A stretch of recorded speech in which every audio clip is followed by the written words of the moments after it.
Now, fast is a relative adjective, isn't it? So the world changes faster than before, faster than yesterday, but slower than tomorrow. Or in other words, the world will never change as slow, never be as conservative, never be as easy to adapt to than today. This is the train that's moving, and if you want to move and you want to jump on board, guess what day is the safest to jump? Today, if you haven't jumped already. But where are we now? Hopefully you get the cinematic reference. Let's start with the bad, shall we? About 50% of working time, of the hours we work globally, are automatable today with the current technologies.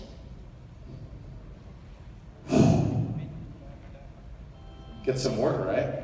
And some of you might think, oh, that might be just, because different developed economies can be very automatable. In the front runners of digital countries, the Nordics in Europe, which are most digitalized, this is only 44%. It only decreases 6%. The source is a McKinsey report about the future of work. It's extremely interesting. I really recommend it. And what's the good one? The good one is that throughout history, and not only the distant history, but the recent one as well, in the last few years and in these digital front runners, technology job displacement has had a net positive effect, actually. Meaning, technology has created the same or even more jobs that it has destroyed. That's good. However, the ugly side is that we're not even close to being prepared for those jobs. Over half of those new jobs created are highly skilled, while most of the jobs automated are low skilled. Now the sources I was saying is a McKinsey report, but if you go to the World Economic Forum, and of course I see every ugly thing as an opportunity, we can see a very similar picture. You can see at your left the type of jobs that is going to be less of, and this is a report that was from 2015 to 2020 projections, so probably most of this has already happened. And on your right, you can see the type of jobs there's going to be more of. Who are we preparing for in our universities? Who are we preparing for in our schools? I was very glad, and I'm sorry to be pedantic about this, but I was really impressed with Hamden University that I think you really aligned to this new model. With especially that, and you didn't say it, but if I may, the 4 levels of learner: casual learner, committed learner. So is education helping us with this? As I was mentioning before, informal education has boomed. And fair enough, there's been internet that has allowed for so many more platforms, so many more content, so much access. But the reality is that we see, if we look at these platforms, most of the times the education, the content, the knowledge shared in them is not somewhere else. So it's not only a problem of access, although it is a big one as well. In particular, just as an example, not sure if you might have heard of Lumosity. It's an app to develop your brain, develop your neurocognitive skills. Has over 95 million members. That's half of Snapchat, to put it into perspective, or a fourth of Twitter. And you probably haven't even heard of it. So, we need to educate better. And the reality, if you remember the years of those reports, 2020 and 2030, we need to do it much faster. We're not doing it fast enough, we're just not. We need to educate in a better way so that we prepare for change. We not only teach robotics or computer skills or computer science or marketing, digital marketing, we just need to prepare for change. We need to tell kids, stop thinking about what you want to be when you grow old. It's like, what do you like to do now? And remember, you'll have to reinvent yourself. The reports are saying, research is telling us that our job will be disrupted more than once in our lifetime for those kids that enter the job place now. So what do you want to be when you grow old start to not work? Or maybe I should ask you guys, what do you want to be when you grow old? Because your job might very probably be disrupted in your own lifetime as well. We need to have an education that doesn't leave anyone behind. Now, this has always been a nice to have. That's not a possibility anymore. Disruption and the globalization has left a lot of people behind, and we've only started to see the effects of that. We need to design an education that deals with this by default, by design, through the core. And we have to welcome lifelong learning. We should forget about 6 to 18 or 6 to 22 years old kind of education. Education, we should probably stop talking about education and start talking more about learning. And I know a lot of your colleagues agree with this. But this is a lifelong journey we're doing here, and we should be prepared for this, and especially we should prepare our kids for this. So what are the threats to develop that kind of system, right? That meets those criteria? Well, I've singled some of the ones that we're seeing from Google by talking to thousands of schools and hundreds of universities across dozens of countries. And the first one is incremental and slow change.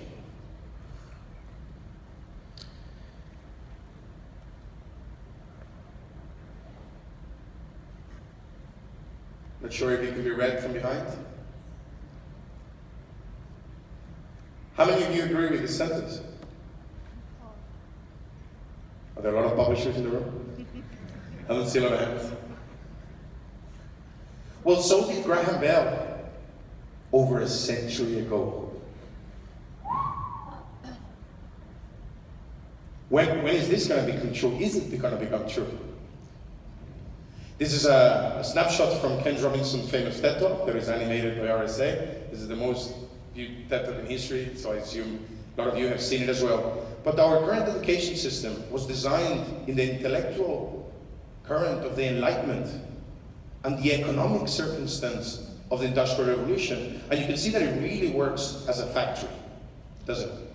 We need to change this. This curriculum has been designed so that every kid knows X content by X age, Y content by this other age, and by this age you should all be knowing this exactly the same day, which is the day of the exam. That's not how it works. Ken really rightfully says that education is not an industrialization process, although we've industrialized it. It's an organic process. It's like agriculture.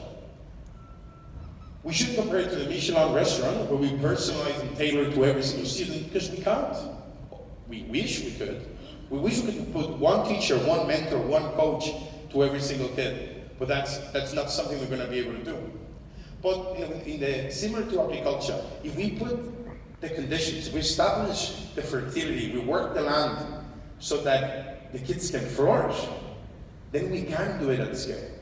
And scale is the key. It's very nice, very easy to come here and say beautiful messages, but scale is something we need to design at its core.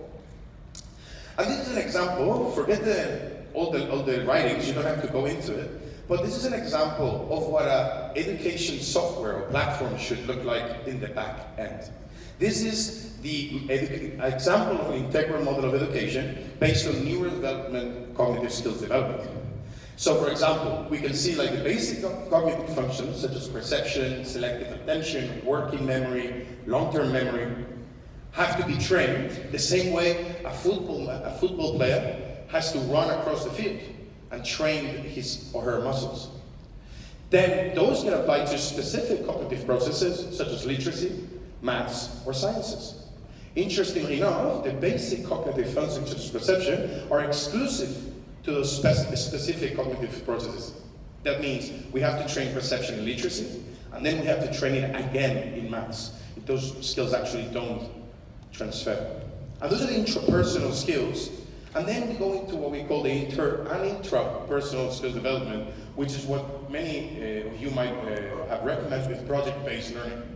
Now, it's important that we don't start by the end. Imagine we ask a football player to go into like a National League football match without having ever run once against the field, without having ever trained to pass the ball or shoot the penalty. He or she wouldn't be successful, would it? So it's important that we don't start by the end and that we ask for all the educational resources that they're based on scientific evidence. Because there's a lot, and we're used to not asking for this. We're used to asking for the shiny technology, for looking for the latest app, and hearing the word gamification like it's some sort of like holy grail. Threat number 2, tech as a miracle. You probably heard software as a service. This one probably won't be branded in any website, but you'll see a lot of it. What are the similarities between these two very similar things? Now's when you answer. Anyone? Say again? Usability. Okay, definitely. They're tools, or in other words, technology. This is a little joke I like to play to kind of bust the myth that technology means new technology. Have you realized that we only call technology to that technology that was created after we were born? You know that tablets aren't technology for kids? It's only VR that's technology for them. But for us, it's laptops and tablets. For our grandmas, TVs are technology. But they're not for us, are we? Is it? Are they? So technology, we shouldn't be afraid of it. We should also not look at it as a miracle. It's neither of those things. Technology can always extend what we can do, but we have to think of what we want to do. Technology is like the road or the car. If we don't know where we're driving, it won't take us anywhere that we want. Imagine you just get a car and start driving and say, oh, the car will take me. Well, that has to be a hell of a smart car. Doesn't work, right? And if we look at tech and we just say, oh, if we buy all these laptops, if we put all this software, it will fix our education system. We can repeat the errors we've done in the last 20 years when there's been billions of investment in hardware, but with no vision, with no pedagogical vision. I represent a technology company, and it's me who says the message, forget about the technology. Technology should be transparent. Should be supporting a strong, solid pedagogical project. One that has those criteria that we mentioned before at the core, but doesn't leave anyone behind, and is highly personalized and based on scientific evidence. I cannot stress this enough. Threat number 3, education marketing. How many of you have heard of education marketing? Any hands? If there was as many publishers as I saw before, as you can see, more hands. I don't know how many of you you're probably all familiar with population pyramids. Most of the population pyramids in the Western world look constrained. That means they're a bit shorter on the base, or meaning that there's less natality, there's less people being born than before. Now, what this means to schools is that they have to fight the same number of schools, the same number of teachers, they have to fight for less students. And that becomes a fierce battle for survival. Now, it's only normal that leads to all kind of education and marketing, all kind of business strategies to capture more students. But as a society, as parents in the room, I ask you that you see through any sort of tech as a miracle business practices, and you ask for the pedagogical project behind it. Don't get outshined by a school telling how many devices, iPads, tablets, Chromebooks they're buying. Always ask, what is your education system? What do you do when someone falls out of line? What do you do when someone doesn't perform? Or what do you do when someone overperforms? Tell me how you work with inclusive education. Now, I got the word, I made a little bit of effort into looking for the UAE population pyramid, and I've never seen anything like this. I'm sorry, man. This is not a good scenario for you guys.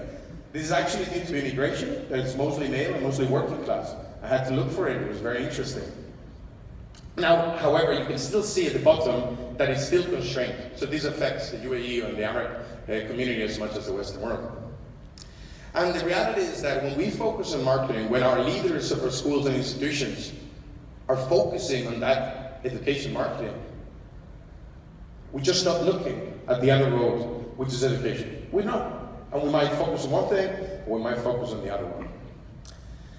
So, what should we expect in the future of education? What should we? Well, first of all, and I'm very passionate about this, I think schools will become what I like to call co-learning environments. Stop talking about education, talk more about learning, stop talking about year groups, talk more about skills and competencies, stop talking about fallouts and grades, talk more about inclusion and personalization.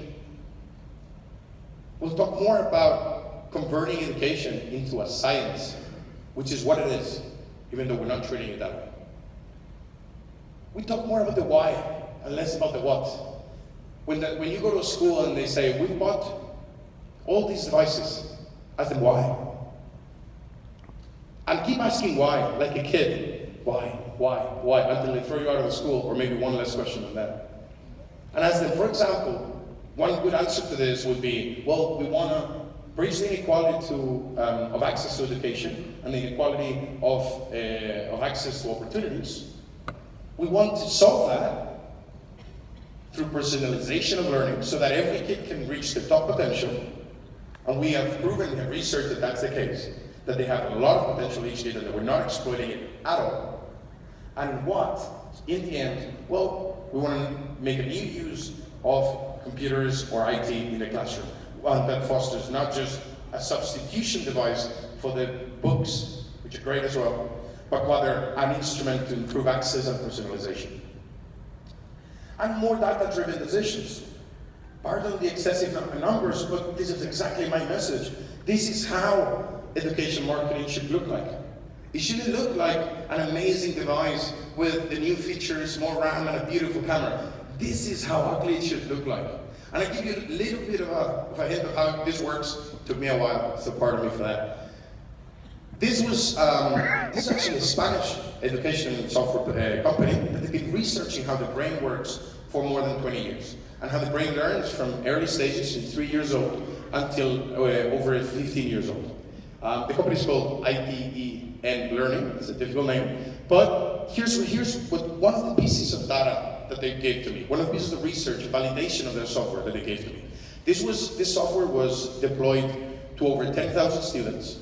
So it's not a classroom, it's not 100 students that are really, really coached and really helped, right? It's at scale, super important. It was given to the 3rd, 4th, and 5th year of primary. They thought it should have been from the 1st year of primary, so that they would have had more impact, but the Ministry of Education of the region asked that it would be done later. And what it did to prove their work was that they did a competency level test that was appropriate for the 1st year of primary, the 2nd, and the 3rd, to each one of them. Right? So to each one of them, essentially, they tested how well do you know the 1st year of primary content, how well do you know the 2nd year of primary content, and so on. Now the results, perhaps now you can start to understand the table, they're not great, are they? Essentially, those year 3 kids, they were scoring 41% on the year 1 of primary content. 41%. By the time this kid goes to secondary, he or she is lost. Like, I will say, oh, he's not smart enough. Or, he's not good at math. Wow. That's not the case. This kid hasn't completed and acknowledged the cognitive skills and the skills that he or she had to. And therefore, we have very faulty foundations to build on top. Now, after the software was done, only after a year, and this was very interesting, they included how many hours they worked on the software. How interesting, right? We never see that. And you see that at the beginning, there's a class that was used a lot. Again, this is average for 10,000 kids, but that year group used it a lot. It was included as part of the system, 14 hours a year. It's not that much, but it's a decent amount. However, the others are 5 hours. You can see the percentages of improvement. And through the whole years, they not only improved the knowledge of that course, but they actually retrospectively fixed a lot of the missing knowledge. This is what education marketing should look like. More data-driven decisions. And you, what do you want to do when you grow up? Excuse me. When your job gets automated. Thank you very much. It's been a pleasure. See you around. Okay.